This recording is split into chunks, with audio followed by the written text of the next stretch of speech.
Good morning students मु love learning channel को तुम समस्त को स्वागत आशा करुँचे तुम मैंने समस्ते बहुत भलरे थी तेज आम सप्तम श्रेणी गणित बहीर 21 नंबर पेज आम तो 11 नंबर तो करथिला तेबे आम एपिसोड रे आम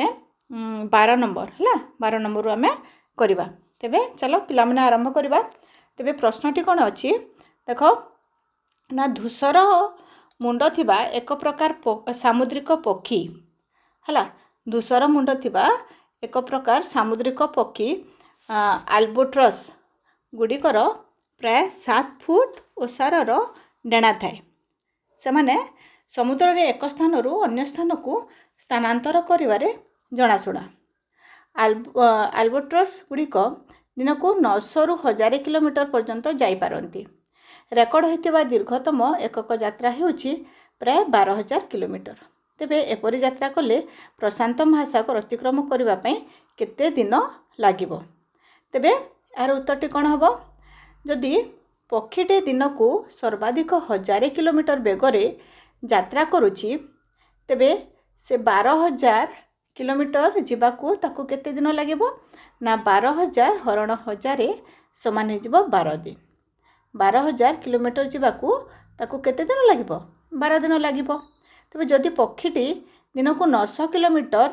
बेगर जदि यात्रा करुची तेबे ताकू केते लागिबो 12900 समान 12000 हरण 900 जदि आमे करबा लागिबो केते 13.33 अर्थात 13.33 दिन लागिबो तेणु यात्रा शेष करबा पई पक्षी को प्राय 12 रु 14 दिन लागिबो हला तापरे आम परवर्ती प्रश्न को जीवा 13 नंबर कौन अच्छी देखा फ्लेमिंगो पक्षी प्रतिवर्ष शीत ऋतु में साइबेरिया अंचल चिलिका को आसी थांती ताको साइबेरिया चिलिका को अनवरत यात्रा करिबारे 12000 किलोमीटर पथ अतिक्रम करने को पड़े यार यात्रा 13 अक्टोबर 2022 रु आरंभ होई 11 दिन पर्यंत चलिला तेबे यार प्रतिदिन अतिक्रम करिथिबा दूरता एवं प्रति घंटारे अतिक्रम करथिबा दूरता निर्णय कर तेबे एठारे मोट दूरता केते हेबो ना मोट दूरता हला 12000 किलोमीटर एवं मोट समय केते ना 11 दिन हला मोट दूरता हला 12000 किलोमीटर एवं मोट समय हला 11 दिन तेबे प्रतिदिन रो दूरता कोन हेबो ना 12000 को जदि आमे 11 द्वारा जदि आमे भाग करि देबा तेबे कोन हे जिवो 12000 हरण 11 समान हे जिवो केते 1091 किलोमीटर बा 1090.9 पाखापाखि 1091 किलोमीटर हेबो तेबे प्रति घंटारे यार दूरता केते हेबो ना गोटे दिन रे यदि 24 घंटा थाए तेणु यह गोटे दिन दूरता को आम जदि 24 भाग करवा तेबे कौन हो 1091 हरण 24 समान हो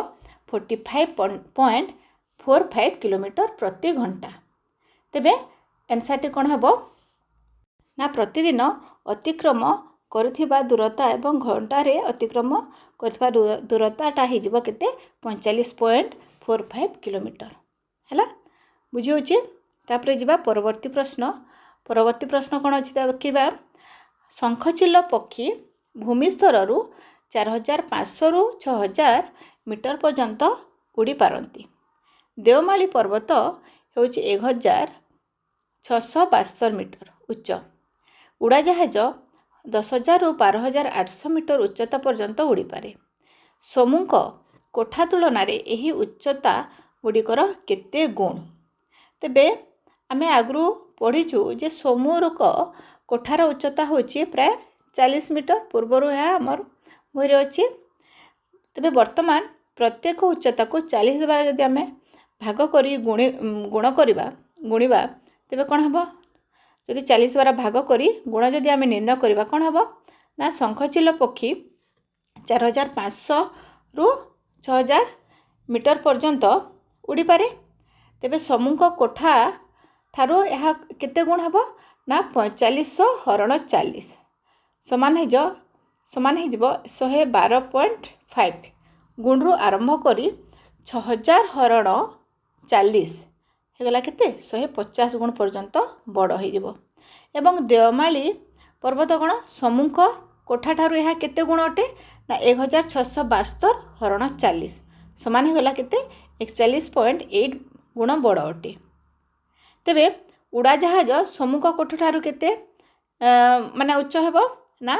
10,000 हरण जदि आम 40 करदेबा तेबे हो 250 गुण रु आरंभ करी 12,800 हरण 40 जदि आम करबा तेबे 300 गुण पर्यंत बड़ हेबो। तेबे ए जगार प्रश्न कौन कही ना समूह कोठा तुलन में यही उच्चता गुड़िक केते गुण ना आम हिसाब कला नहीं शंखचिल पक्षी जदि से जो उड़ुची 45 रु 6,000 मीटर दूरतार जदि उड़ुची तो सम्मुख कोठा ठारू केते दूर रे केते गुण हेबो ना 150 गुण। देवमाली पर्वत केते गुण हेबो ना 41.8 गुण है। उड़ाजाहाज जेहेतु 10,000 रु 12,800 मीटर उपरे उड़ुची तेबे ताहार केते गुण बड़ हेबो ना 320 गुण बड़ हेबो। तेबे आज आम केतोटी नंबर आम डिस्कस कला पुणी परवर्ती क्लास रे आउ केतोटी नंबर डिस्कस करिबा। तेबे आज पे एतकी नमस्कार।